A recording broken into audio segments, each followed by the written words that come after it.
ubuphelele media. Athi wami ngedwa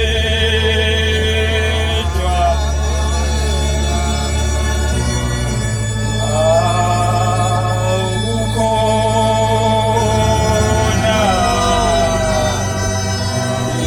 esalithatha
ngiyayikhetha inkosi enkulu yasebuhleni bokuphakama unyazi lwezulu.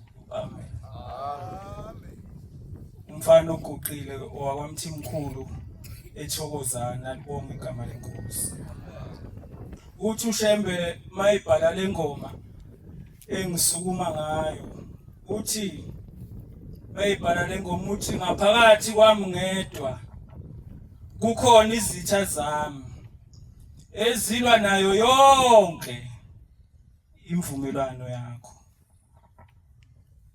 Ngaphakathi kwami ngedwa kukhona izitha zami, njengoba silapha eMaNazaretha, njengoba siyimbethe lengubo emhlophe, ngabanye kukhona izitha ezikhona ngaphakathi kithi ezilwa nayo yonke imvumelwano kaShembe. Ngaphakathi kumuntu kunezinto ezimbili, kunoNkulunkulu, kunoShembe, bese futhi kuba noSathane. Ingakho inkosi uThingo kunomthandazo oyayihlala iwenza njalo kusukela ngo96 ihlala kuze kwaba u2011.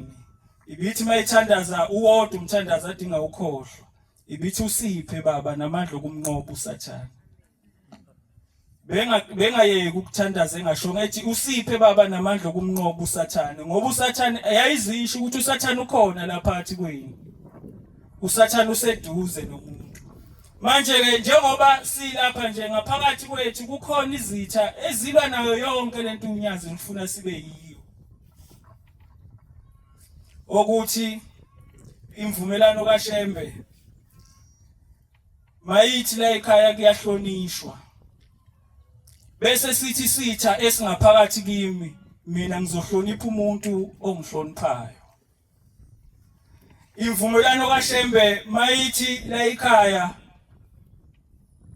akuphuza utshwala, awubhenyi ugwayi, bese sithi sitha esingaphakathi kimi kunani mawuphuza kunani mawubhema ingani nosibani nabo bayaphuza bayabhema isitha esingaphakathi kumuntu silwa nayo yonke imvumelano kaNkulunkulu athi uShembe mayimemezela athi umgidi wabantu bonke njengoba nje sokuJuly uShembe uyamemezela athi umgidi wabantu bonke kusasa bese sithi lesitha esingaphakathi kimi mina angizogida siphikisana nemvumelano kaShembe khona indoda emzini omdala wasekuphakameni okuthiwa ngizothi indoda kodwa yayigcotshiwe thiwa le ndoda nayo yayikhona kuvala umhlangano sase sisukuma isihlalo sathi umgidi wabantu bonke kusasa ngikhuluma le ndaba ukuthi ngaphakathi kwami nawe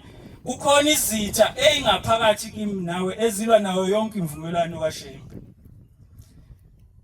yathi inkosi ilanga umgidi wabantu bonke kusasa lasho lonke ibandla lathi amen uyingcwele njengoba nathi siye sishunyazi malimemezela umgidi thiwa ke le ndoda yathi mayisisedokodweni yathi mina angizukuya emgidini kusasa angizukuya kwashi izitha ezingaphakathi kuyona zathi ungayi emgidini yathi yasi ivumelana nenhliziyo yayo ukuthi mina ngizukugida nangempela le ndoda yavuka ngakusasa yagqoka umnazaretha wayo yenza njengoba nathi senza yahamba yavuka nathi yahamba yawubukela imgidi thiwa le ndoda yathi mayisibuya isihamba phakathi komuzi esihlangana namadoda kuthiwa ayi5 mayinge6 asehlangana nalamadoda athi wesibani ayibiza ngesibongo sayo athi wesibani uyaphila yavuma bayibingelele base bethi uyizwile inkosi itheni izolo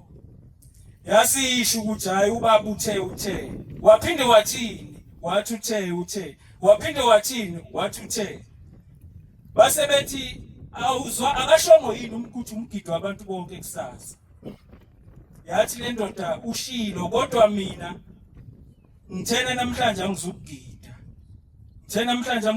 ngizohamba ngiyobukela umgidi thiwa zase zithi lezi insizwa ezayikhuluma nalensizwa noma nalo ndoda zathi uphikisana nezwi likaShembe la ekhaya lalela izwi likaShembe sibani bemusho ngesibongo ngoba awufuni ukulalela izwi likaShembe phuma uphele phakathi kwalomuzi wasekuphakameni ngoba uphikisana nezwi likaShembe kulomuzi kulalela izwi likaShembe thatha amasakana akho njengamanje uphuma uhambe le ndoda kuthiwa yindi indaba yayo kodwa ngiyikho phezulu le ndoda kuthiwa ngempela yabonakala iqoqa mayibuya insizwe emgidini bahlangana naye ukuthi awusibani usuyahamba umgidi ingakabusiswa na kade kuyibreak yathi ngihlangane namadoda awu5 angixosha phakathi komuzi athi ngiphikisana nezwi likaShembe ngoba ngiyanga emgidini base bethi leyo madoda ebenjani bekuphi wasewachaza ukuthi amadoda nje engiqalayo nokuwabona phakathi komuzi ngoba kudala kuthiwa noma ibandla lalingeliningi kangako kodwa abantu okwazi ngokubabona ithi le ndoda lamadoda bengiqala nokuwabona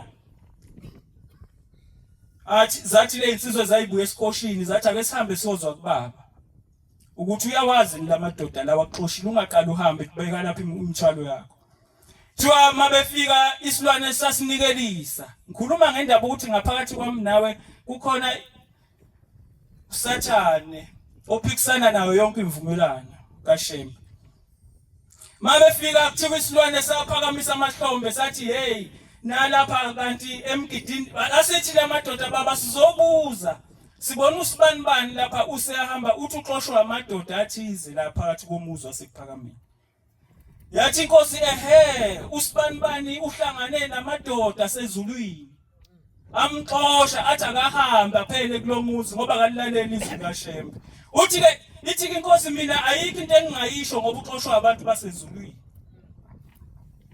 nangempela leyo ndoda yaphuma yahamba ngoba yayingalilalelanga izwi namanje nje uzomemezela inkosi ukuthi umgidi wabantu bonke kodwa kuzogida othandayo ongathandi uzoyihlalela phansi ayobukela umgidi imvumelano kaShembe ke injalo athi makuthiwa la ekhaya akwenzi ukuthi bese ithi lento engaphakathi kimi ephikisana noShembe noma ungakwenzanga lokho kuyafana kunani abakwenzayo batholana bangaphuzi, batholana bangabhemi, batholana bangajoli, batholana bangakwenzi konke lokhu, nawe kwenze lokhu kuyafana. Imvumelwano iphikisana nezwi likaShembe. Yebo Nkosi ma ngihlume ngibe ngoxaka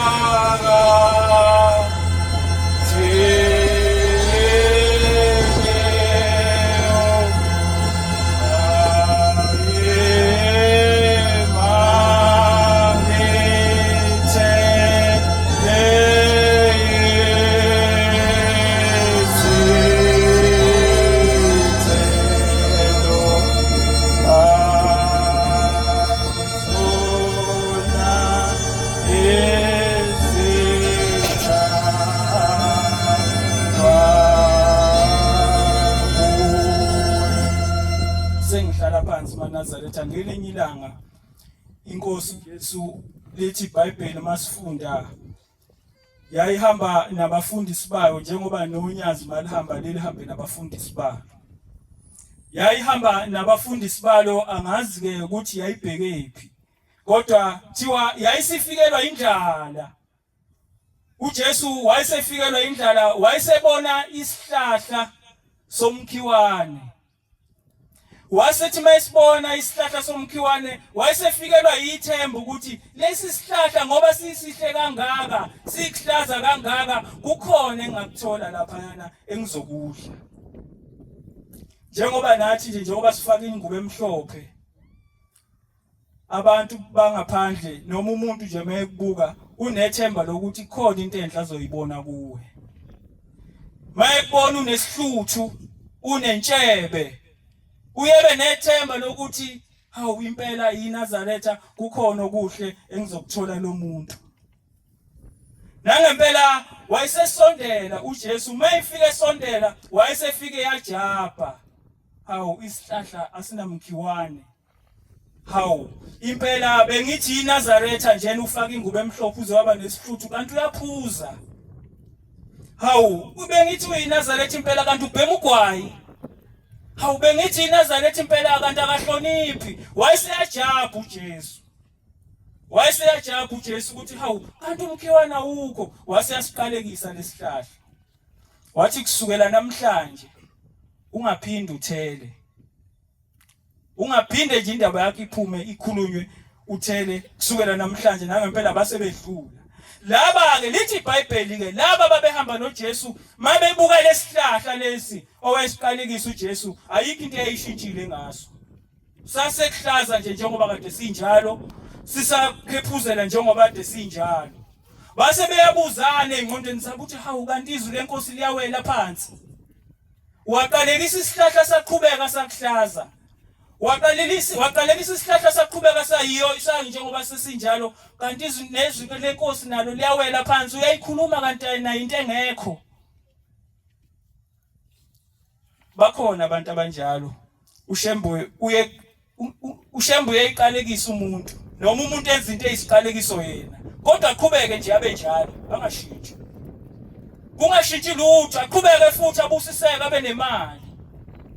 Yonke into imhambele kahle. Uzuyibuza ukuthi lo muntu ngoba udelela inkosi, udelela uShembe, yindaba konke kuhambe kahle. Athi mabebuya ngakusasa sebedlule eduze kwalesi sihlahla, abafundi bakaJesu noJesu babona isihlahla sesiqunile sesuwe phansi. Kanti isiqalekiso salesi sihlahla sebeyasho ukuthi awunasi lesihlahla lesiqalekiswa inkosi izolo. Hawu kanti isiqalekiso siqale empandeni. Kuyenzeka uNkulunkulu wenza isiqalekiso bese siqale empandeni. Ukhule nje ukhule naso. Uthi noma ukhule kodwa kuhamba bese uwohloka. Ngenzeka nje nami nje ngiguqe lapha nje nami ngikhula nezimpande zesiqalekiso. Ngenzeka nje nawe ubona yonke into ikhambela kahle, wenza yonke into ushemba angayifuni, ukhula nezimpande zesiqalekiso, kothi makuhamba bese uyawohloka, bese beyasho ukuthi hawu uyamkhumbula yenza into ethize, imakuvela manje. Inkosi kusenikuzwile. Ubuphelele media.